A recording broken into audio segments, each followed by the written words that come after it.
Kas on olemas mõni lihtne nipp, mis aitaks kodus vett ja elektrit kokku hoida? Kogu säästmise nipid tegelikult seisnevad selles, et inimene peab oma tarbimisharjumusi hakkama muutma. Ei pea selleks olema küll mingisugune energeetik või lausa teadlane, et piisab sellest, kui inimene lihtsalt mõtleb. Üks väga lihtne nipp on näiteks see, et külmutuskappi näiteks kasutades me teame, et taga on üks radiaator.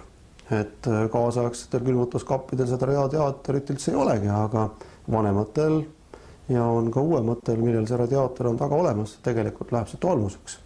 Seda tuleks aeg-ajalt puhastada. Kui me seda ei puhasta, siis loomulikult pääseb vähem soojust sellest radiaatorist välja, ehk külmutuskapp annab sooja tuppa ja külma külmutuskappi. Ja niimoodi me säästame seda, et eraldub sellest radiaatorist rohkem sooja külmutuskappi tegevuse tulemusena. Ja kui me nüüd räägime näiteks siis elektripliidist, siis seesama näiteks keraamilise pliidi puhul tuleb jälgida seda, et need potid, pannid, mis seal oleksid hästi sileda põhjaga. Ja tema ühtlasel soojenemisel annab oma soojuse ära just konkreetsele sellele potile. Samal ajal ma vaatasin ka seda, et need potide ja pannide läbimõõdud ei vasta päris nende keraamilise küttekeha aukude mõõtudele.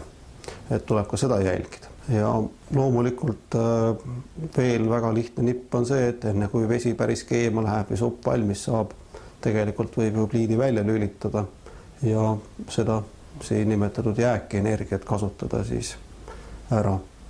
Ja siis kindlasti on nüüd siin selline probleem, kus perenaine rääkis, et tema tahaks küll endale nõudepesumasinat ja nõudepesumesin saab hakkama seal 5–15 liitri veega, aga tema peab seda kraani all tegema, et kraani all kindlasti kulub seda vett rohkem nõude pesemiseks. Ja näiteks ostes nõudepesumasina, mis maksab seal mõni 1000 krooni või isegi rohkem, on võib-olla otstarbekam maksta veearvet ja tuleb niimoodi säästlikum. Et siin ongi igal perel on nüüd väike kalkuleerimise koht ja mõelda, et mitu liitrit vett ma suudaksin kulutada ja kui kähku ma selle vee saaksin näiteks kinni makstud ja kui suure osa see muutub või kui suure osa siis moodustab see meie oma pere sissetulekus kuus näiteks.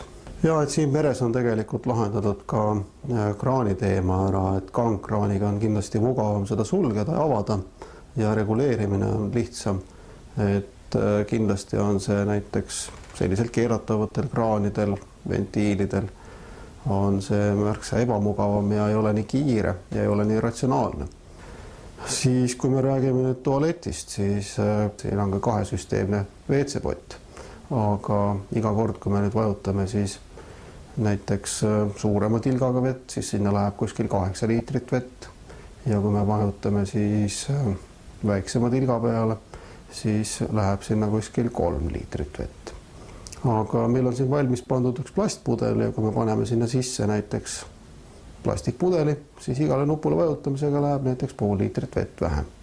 Ja kui üks 3-liikmeline pere käib tualetis vähemalt 2 korda päevas iga liige, siis ongi juba 3 liitrit päevas säästu.